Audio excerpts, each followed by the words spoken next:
QM6 투명한 코팅 시공 전 모습 보겠습니다. 이것이 조수석 부분인데요. 조수석 부분을 보면 이런 등속 조인트 있는 부분, 이런 절단면 부분, 여기 쇼바 있는 부분인데요. 이런 부분에 모두 다 녹이 발생을 하였습니다. 이 차는 출고됐을 때 이런 부분에 그 페인트를 칠하지 않기 때문에 모두 다 녹이 났다, 이렇게 보시면 되고요. 이 차 같은 경우는 출고된 지 2달 정도 된 차량이고 염화칼슘 딱 한 번 맞은 차량입니다. 이쪽 앞쪽 프레임을 보면요, 앞쪽 프레임을 보면 이렇게 다 페인트가 다 까져 있습니다. 용접 부분을 보면 여기도 까져 있고요, 이쪽에도 까져 있고, 이쪽에도 까져 있고, 이쪽에는 페인트를 칠하지 않았죠. 여기는 페인트가 까진 곳이고요. 그 다음에 이쪽 앞쪽 프레임 쪽인데요, 이쪽 보시면 자세히 보시면 페인트가 다 까져 있죠. 여기 까졌고요, 여기, 그 다음 여기. 그래서 이 차는 녹이 나는 것이 당연하다, 이렇게 보시면 됩니다. 이쪽에도 다 녹이죠. 그래서 운전석 부분을 보겠습니다. 운전석 부분도 마찬가지, 페인트를 칠하지 않은 곳은 염화칼슘 한 번이면 모두 다 이렇게 발생이 되죠. 이쪽이고요, 이쪽도 마찬가지고요. 볼트하고 너트는 이렇게 다 녹이 발생이 되었습니다. 페인트를 칠하지 않으면 녹이 나는 것은 당연하다, 이렇게 보시면 되고요. 이쪽에도 마찬가지, 페인트가 다 모두 다 까져 있죠. 그 다음 이쪽 부분도 녹이 난 이유도 마찬가지, 페인트를 칠하지 않고 출고가 되었기 때문에 녹이 발생이 되었다, 이렇게 보시면 됩니다. 이쪽에도 마찬가지고요. 다른 차도 이쪽에 녹이 나긴 나는데요, 페인트를 칠한 곳과 칠하지 않은 곳 차이가 뚜렷하죠. 그래서 이런 곳에 그 방청이 필요한 이유죠. 그 다음 저쪽에 보시면 그 쇼버 있는 부분인데요, 쇼버 볼트 있는 부분에 녹이 났죠. 이 차는 출고된 지 오래된 차량이 아니고요, 2달 정도 된 차량입니다.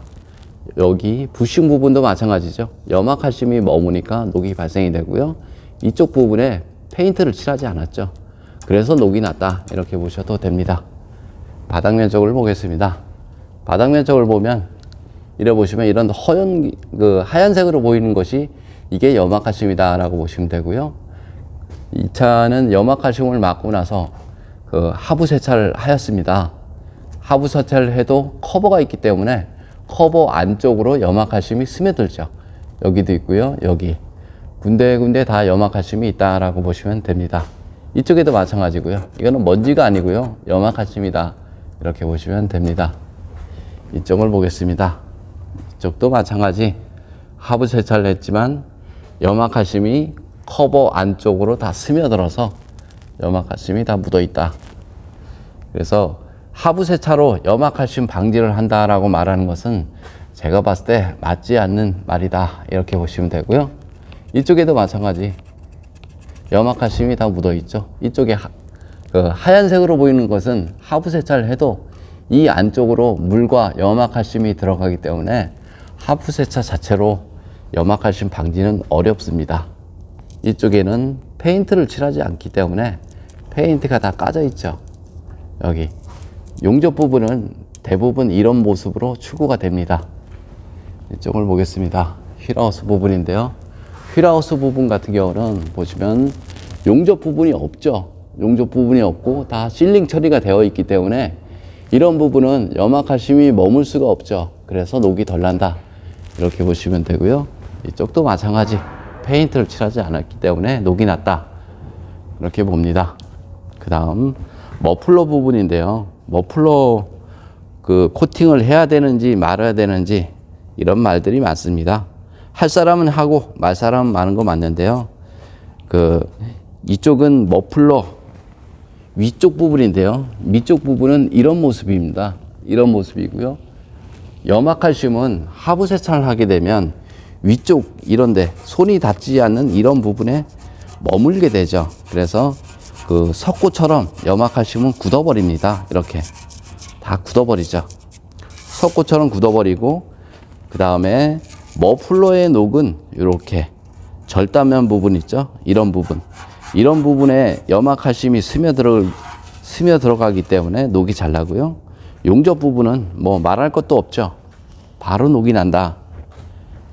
그리고 염화칼슘이 이런 밑에도 염화칼슘이 붙어 있지만 염화칼슘은 위쪽에도 이렇게 붙어 있습니다. 석고처럼 붙어 있기 때문에 예전 같은 경우 머플러는 속에서 녹이 나서 구멍이 나는 경우가 많이 있었습니다. 근데 염화칼슘 사용량이 많은 지역은 겉에서 녹이 나서 속으로 들어간 녹이 굉장히 많습니다.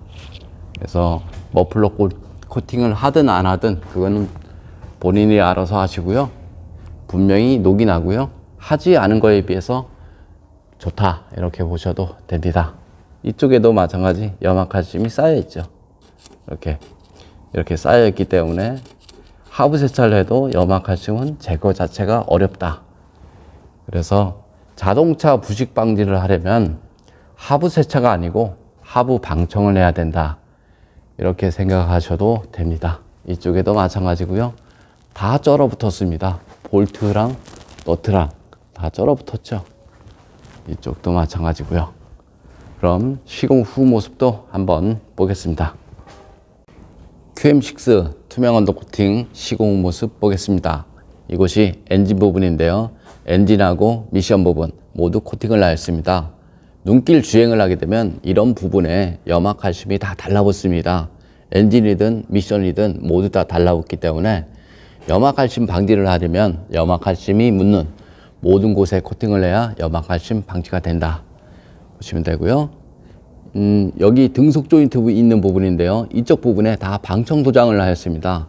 이쪽에도 마찬가지고요. 절단면 부분에 페인트 칠하지 않은 곳 다 방청 도장 후 투명으로 마무리를 하였습니다.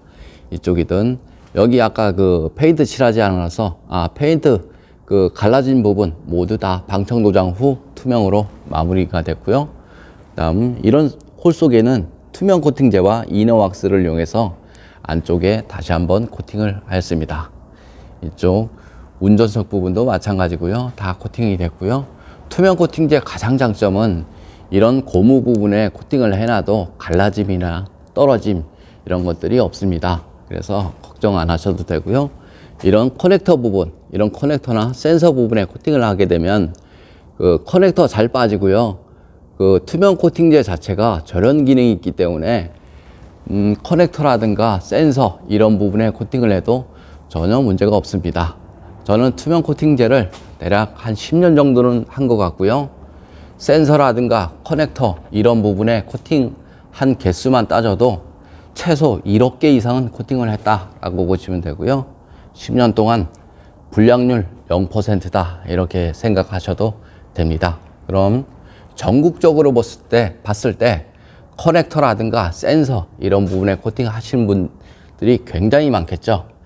그래도 불량률은 0%. 전기장치에 뿌리는 코팅제를 뿌렸는데 문제가 된다 그러면 그게 더 이상하다. 저는 이렇게 봅니다. 그 다음 이런 부품 속에는 이너왁스와 투명 코팅제를 다 적용을 했고요. 여기 아까 페인트가 까져 있었던 곳 다 방청 도장 후 투명으로 마무리를 하였습니다.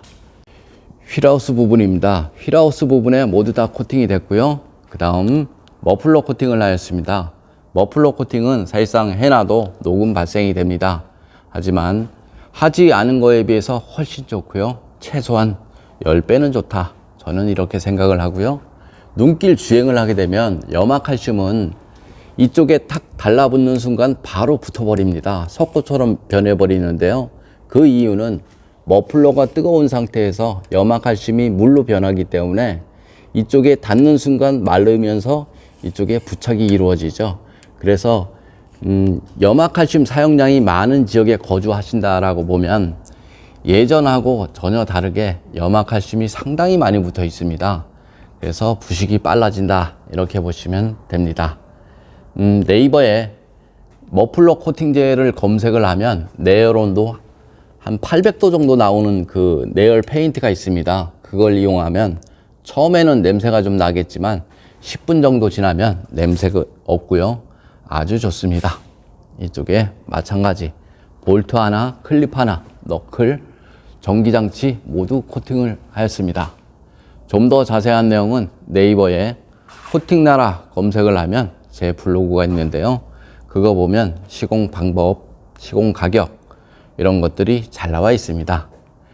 이상 코팅나라에서 알려드렸습니다. QM6 엔진 코팅 시공 모습 보겠습니다. 여기 플라스틱 부분에 이렇게 코팅을 하게 되면 플라스틱 부분에 탈색을 방지를 할 수 있고요. 먼지 부착률을 적게 해서 항상 깔끔한 엔진음을 볼 수가 있습니다. 그 다음 엔진 본체 부분인데요. 엔진 본체를 보면 이런 호수 부분도 있고요. 클립도 있고 전기장치 부분도 있고요. 이런 부분이 있는데 이런 부분에 절연 코팅을 하게 되면 습기나 먼지로 인한 정기적인 트러블 이런 것들을 막을 수가 있습니다. 그 다음 여기 발전기 부분인데요. 발전기 부분을 보면 구리선이 보입니다. 구리선 그쪽에다가 절연 코팅을 내기 때문에 합선이라든가 이런 것들이 안 생기죠. 그래서 절연 코팅은 요즘 차에는 가장 적합한 코팅이고요.